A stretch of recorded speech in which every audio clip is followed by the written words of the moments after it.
So what's the point of journaling? It is important to keep track of where you've been so that you know what you're capable of and who you are and the experiences that have made you who you are, so that you know what you're capable of, and then as well so you can forecast where you could be in the future. So I don't like to journal where you sit down and like write down in like a journal, or like a diary, like dear diary, blah, blah, blah. That's kind of stupid in my mind, just because I'm not going to write letters to myself. I'd much rather just speak out to the world like I'm doing here. And then if it's valuable to someone, great. If they don't care, who cares? This information is valuable to me because, oh goodness, let me collect my thoughts for a second. Because I'm the one who experienced the problem or the lesson, or like it's immediately applicable to me because these are my experiences, right? Okay, so why should you journal? Why should you take videos or keep track of everything that you're doing? So you can process the experiences that you've been through, so that you can integrate them, so that you know what has made you who you are, so that you can forecast who you could become, and to see if you're on the path to becoming the man that you want to be, the woman that you want to be, and so forth, the person that you want to be in this world. Okay, so then I have to make this a priority because on top of exercising my brain and forcing me to process experiences, it will serve as a record of all the things that I've thought in the past, the challenges that I faced. Imagine if Elon Musk or Mr. Beast or any of these incredible public figures, Sarah Blakely, she's on the mind because of, what's his name? Her husband, Jesse Itzler. Imagine if any of these incredible people had a back catalog of all their thoughts leading up to the time where they took the spotlight. That would be extremely valuable, right? This actually started back, like this concept, back with meditations. That's the first example that's known of a public figure. At least in my mind, this is the only one that I know from personal experience of reading this book. The only example of a public figure keeping a catalog of their ideas, of their thoughts, in a journal of sorts that is now released for anyone to read. Okay, so then on top of serving as a source of exercise and evaluation for yourself, and a back catalog for you to look back on, and a fun memory journal of sorts, it also serves as a source, a vessel of knowledge, of information for other people to experience your life through this catalog of ideas. And then ultimately, it gives you that extra piece of confidence that when you achieve this massive vision for your life, you'll be able to share this wisdom with other people, like Marcus Aurelius has in Meditations.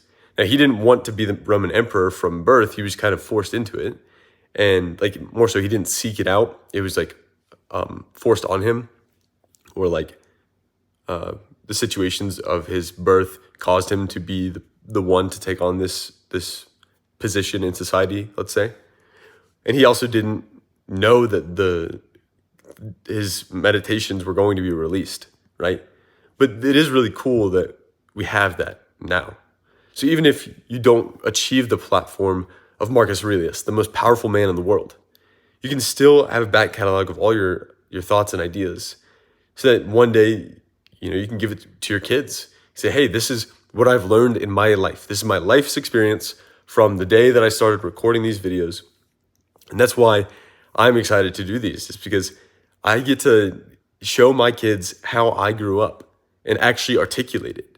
We forget things because we're greedy and we feel like we have the time, that we know the details well. But there's a reason why people default to the same 7 stories every holiday around Christmas. Twofold. They don't do enough interesting things, and they don't process the things that are interesting to integrate them into their being. And so then they have no record of what they've been through. They have no details. So then they just grasp for what's familiar.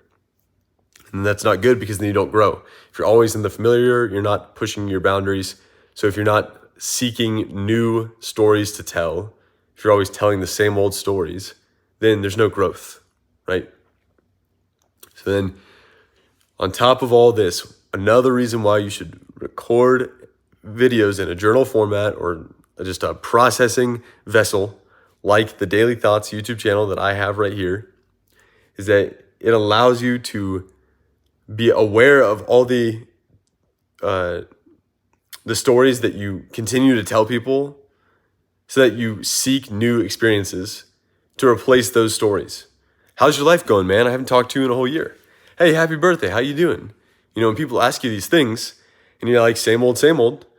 If you're doing a journal or you have this video log, let's say, then that's the reminder of like, wow, like last year when they were asking me the same question, I was in the exact same spot in my life. Why have I not changed?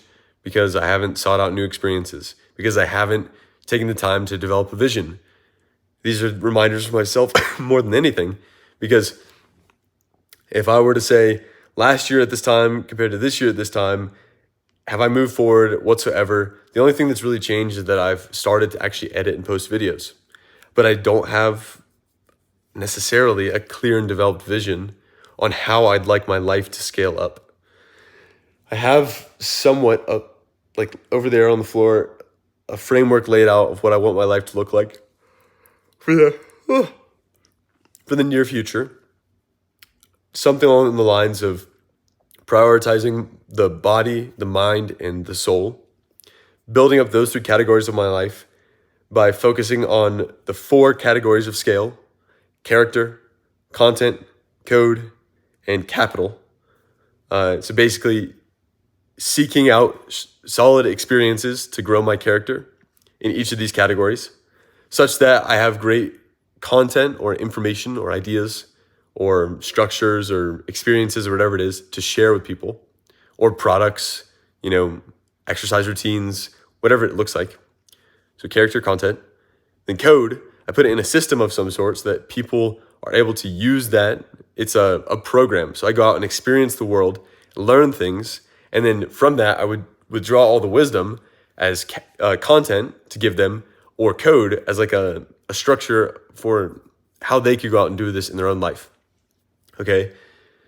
And then 4th, capital. From all of this, how could I use these things to make money so that I can put that money towards development in those 3 categories in other people's lives? For example, I make money from a book that I write, and that's the mind category.